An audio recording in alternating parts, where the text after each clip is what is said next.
Hi, I'm Rania Matar. I'm a Lebanese Palestinian photographer living in the United States. My work revolves around women, and this specific project exhibited here is called 50 Years Later, Where Do I Go?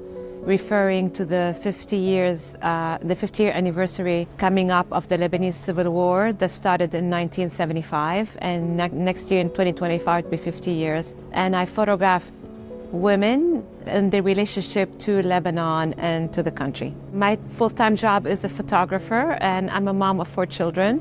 I was trained as an architect and worked as an architect and became a photographer when I was pregnant with my 4th child because I wanted to take better pictures of my kids, and started to take a lot of workshops and fell in love with the craft, and the images I made of my children ended up being very different from what I thought I'd be making, and I fell in love with the art of photography. And then after September 11, I wanted to tell a different narrative from the Middle East because there was so much, being in the US, the news was very negative. So I wanted to portray a different narrative, and I started photographing in Lebanon and in Palestinian refugee camps. Eventually, I started photographing women in both countries, and often inspired by my daughters. I have 2 boys and 2 girls, but my daughters have inspired my work quite a bit. I'm fascinated with them growing up, and maybe it's because I see myself in them. Maybe also I lost my mother very, very young, and my idol and my role model in life was a man.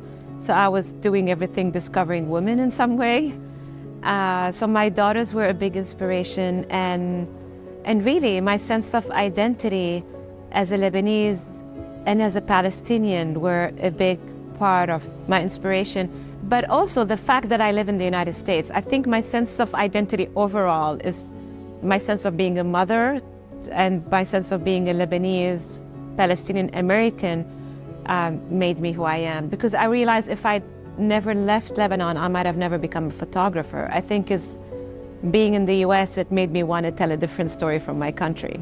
I tend to not like to describe it as a style because I did evolve, my photography evolved. If I want to describe it as something, I'd like to describe it as collaborative with my models, with the women I photograph. But I don't like to give it a name as documentary or fine art or portraits because I think in a way it's all of the above. My early black and white work when I started photographing in Palestinian refugee camp had more of what you would call the so-called documentary feel to it. But then I started working with teenage girls in their bedrooms and photographing these young women in a one-on-one, and maybe it started shifting to a more collaborative relationship that became more and more going in that direction as the work evolved, I would say. You know, every project has its challenges, and I learned from. I would say my biggest learning lesson is when I first started photographing in the refugee camps, I was very tentative and I was very careful not wanting to encroach on people's privacy. So my pictures were pretty far.